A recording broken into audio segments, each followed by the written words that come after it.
Ассаламу алейкум туугандар, кандайсыздар? Назарыңыздарда кайрадан эле базар жок каналы. Бүгүн 20 сентябрь 2023 жыл мен сиздерге Бишкек шаарынын түштүк тарабы Кой Таш прохладный айылынан бир сонун сатылуучу үй көргөзмөкчүмүн туугандар. Видеонун аягына чейин көрүңүздөр. Жердин аянты 23 соток и ремонту үй деле өзү деле жакшы салынган үй.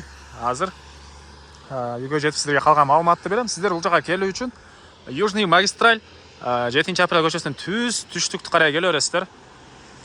Көк жар, 5 күнгөй, таш мойну, анан Кой Таштын ортосундагы поворот менен түз чыгышты карай жүрсөңүздөр, мынакей ушул Западная көчөсүнөн көрө аласыздар. Бир аз эле дагы түштү карай басасыздар, оң тарапта сатылуучу үйүбүз жайгашкан.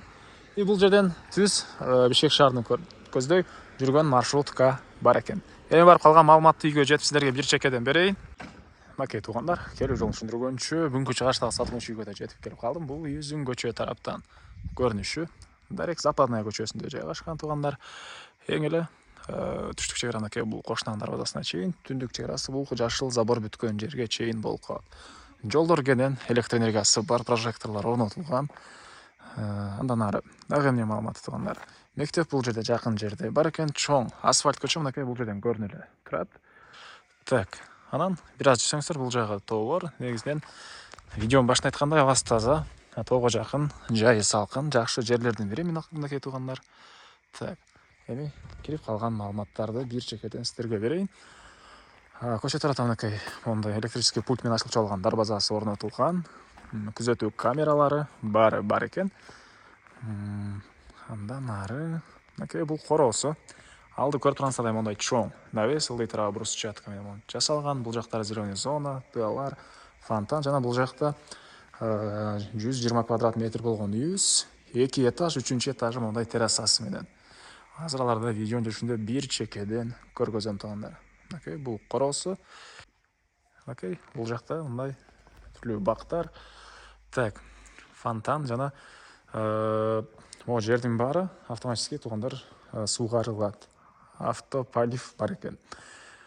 Дагы эмне маалымат төрүндө мынакей бул жакта дагы жерлер, зеленый зона, склад, летний кухня, гараж.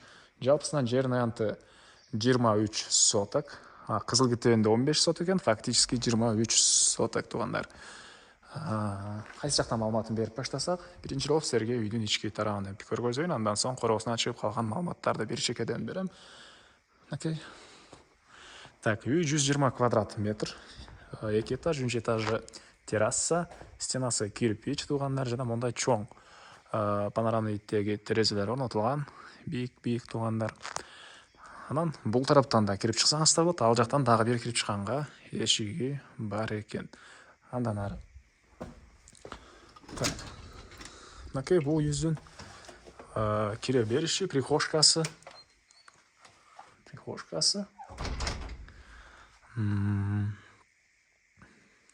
Оң тарапта туугандар.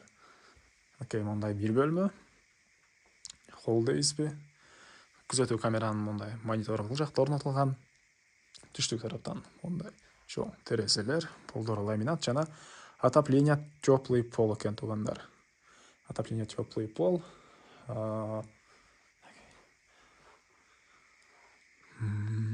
Электр энергиясы, суусу бар. Электр энергиясы 3 фазалуу. Жана бул эшиктен кирсеңиздер бул жакта кладовка дейсизби, ушундай чакан бөлмө. Негизинен азыркы учурда бул күзөтүү камерасынын системасы ушул жакта орнотулган. Так, андан ары айта кетчү нерсе, мебель, корото очоконор, очоктор, иш кылса эмне көрсөңүздөр баары калат экен. Андан ары бул жакта кухнясы, тамактануучу жайы. Мынакей көрүп тургансыздардай кухонный мебелдер, люстралар, көрүп тургансыздардай ремонт туугандар. Мондай зона деле кооз таштар менен жасалгантыр туугандар. И газовый плита, ракайны суу чыгарылган. И андан ары бул тараптан дагы кирип чыга аласыздар. И бул жерде ванна, душ. Мынакей. Бул жагында болсо ажатканасы өзүнчө бөлмөдө жайгашыптыр. И андан ары сиздерге 2-чи этажды көргөзөйүн. Так.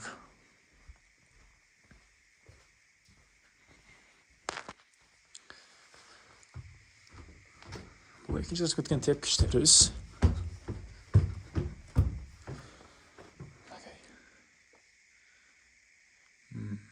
Так, оң тарапта bir спальня бөлме. Мебелдің бары қалап туғандар ескерте кетейін. Мебелге дағы көңіл ұрып қаралсаңыздар болады. И түштік тараптан шығыштыртым ондай панорамный терезелер. Туғандар. И спальня бөлмен өзінде санузел.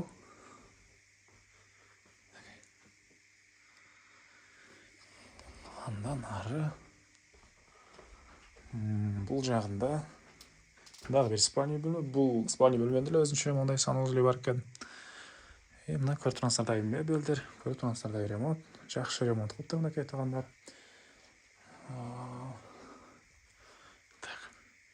И бұл жақта онда бір гостевой бөлме. Батыс тараптан чоң терезелер, түндік тараптан терезе, және бұл жақта тепкіш менен кіріп шыға аласыздар туғандар. Бұл жақтағы тепкіш менен шығып кірсеңіздер болады. И андан ары сіздерге бұл жақта террасаны көргөсөйүн туғандар.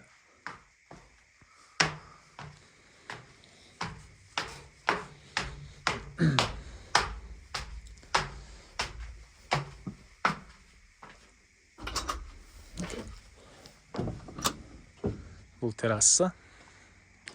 Бұл жерден бұл жағында тоо бар.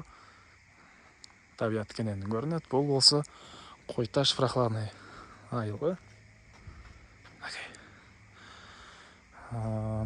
Негізінен жай айларында бұл жаққа тапшаң қылып отырасыздар бі, бассейн қойып жуынасыздар бі, шығылсан шындай табиат көрінген.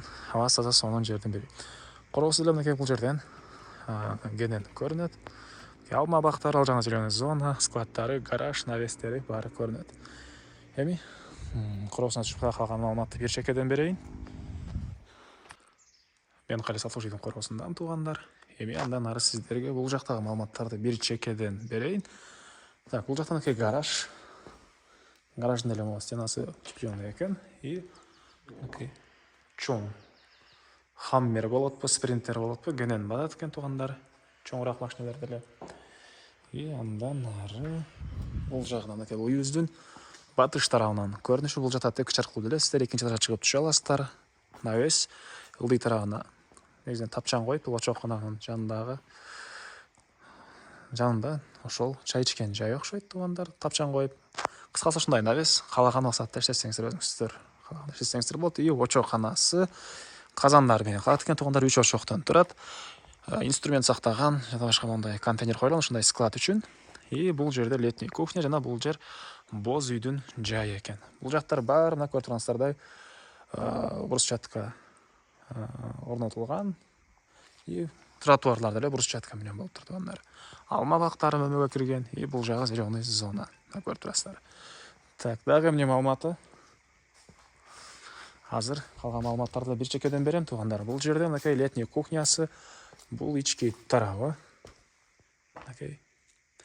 Кафель, тегеренте, терезе менен жалған, бирок жылуу дейт, мондай пластик, ушул сапаттуу эбелерден орнотулган дейт, материалдар менен жасалган. Негизинен мондай гүлөстүргөн жер кылгастарбы, күн тийип турат. Кыскасы ушундай летний кухня тугандар. Андан ары. Бул жакта зеленый зона, бул жагы тротуарлар, беседкасы тугандар. Дагы эмне маалыматы? Төрүндө дагы мондай тапчан бар экен. И боз үй да бар дейт тугандар, бул боз үй койгон жерде. Бул жагы да ошентип мынакей зеленый зона, монтип жасалган тротуарлар. И могу жашыл забордун арты жаны дагы 8 соток жер. Жалпысынан 23 соток. И тапчан жана башка мондай окаттары деле бар экен тугандар. Так. Эмне маалымат калды айтылбаган. Бир эле баасы калды окшойт тугандар. Кээ бир айтылбаган маалыматтар болсо, телефон номерлер описание жана экранда калтырамыз. Оны кылып сүйлөшүп билсеңиздер болот. Баасы $190,000 и сүйлөшүү болот. Эсинин номери экранда описаниеде турат тугандар.